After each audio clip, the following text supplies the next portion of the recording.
रोजा रखने का हुक्म अल्लाह ने कुरान में खास मोमिनों को दिया है। अल्लाह को आपकी भूख और प्यास की कोई जरूरत नहीं है। अगर पेट खाली रखना होता तो अल्लाह कुरान में कभी भी नहीं कहता ताकि तुम मुत्तकी बन जाओ। तो अब सवाल ये है कि रोजा का तकवे से क्या लेना देना। और अल्लाह ने ये हुक्म कुरान में इंसानों को नहीं बल्कि खास मोमिनों को दिया है।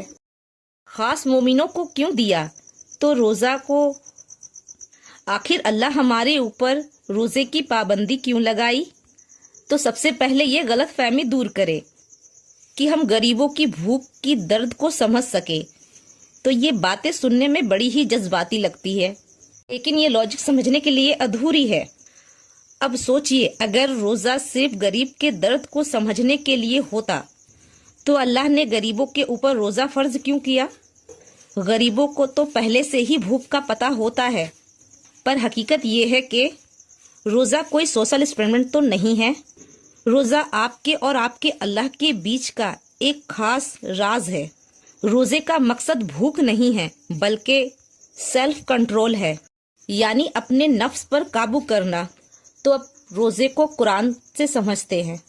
जब अल्लाह ने रोजे को फर्ज किया तो सूरे बकरा के आयत नंबर 183 में फरमाया, या आयुहल नजीना आमनु, यानी ए ईमान वाले। अब यहाँ पर गौर करें, अल्लाह ने ये नहीं कहा या आयुहन नास। यहाँ पर अल्लाह ने पूरे इंसानों को नहीं पुकारा बल्कि सिर्फ मोमिनों को ये इज्जत बख्शी, यानी ये हुक्म गैरों के लिए नहीं अपनों के लिए था।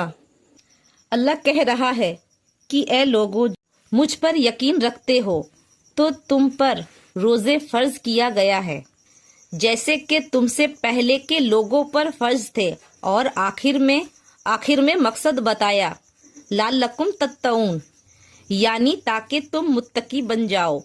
अब ये मुत्तकी क्या है? अरबी में तकवा का मतलब इत्तका से निकला है, जिसका मतलब होता है बचना या फिर खुद को रोक लेना। एक मुत्तकी वो नहीं जो सिर्फ डरता है, बल्कि मुत्तकी वो है जिसके अंदर अल्लाह का एहसास इतना गहरा हो कि वो कोई भी गुनाह से अपने आप को बचा ले। और इसकी मिसाल उस घोड़े से जोड़िए। घोड़े को शारीरिक यानी फिजिकल भूख से रोका जाता था ताकि वो जंग में बागी ना बने। उसी तरह इंसानों को भी रूहानी स्पिरिचुअल से रोका जाता है ताकि वो शैतान के आगे बागी ना बने। तो तकवा बस एक ही चीज का नाम है, बिना देखे यकीन करना कि मेरा अल्लाह मुझे देख रहा है। अब इसे इस तरह से समझे जैसे जून की गर्मी है और आप अपने कमरे में अकेले हैं और फ्रिज में ठंडा पानी है, कोई कैमरा नहीं है, कोई इंसान नहीं है और आपका गला सूख रहा है, लेकिन आप पानी नहीं पीते हैं क्योंकि आपके दिल में ये तकवा है कि मैं पूरी दुनिया से छिप सकता हूँ लेकिन मेरे अल्लाह से नहीं। तो इसी को रोज़ा कहते हैं, यानी यही रोज़ा है।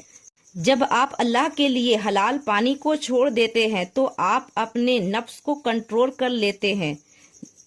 फिर आप अपने दिल में ये सोचते हैं कि जब मैं अल्लाह के लिए हलाल छोड़ सकता हूँ तो हराम यानी झूठ, गीवत, चोरी कैसे कर सकता हूँ। तकवा सिर्फ माथे पर नहीं होता बल्कि दिल में होता है। इसके बारे में हमारे प्यारे नबी पाक सल्लल्लाहु अलैहि वसल्लम ने अपने सीने पर यानी अपने दिल की तरफ इशारा करके 3 बार फरमाया था, अत्तकवा हा हुना, यानी तकवा यहाँ है दिल में।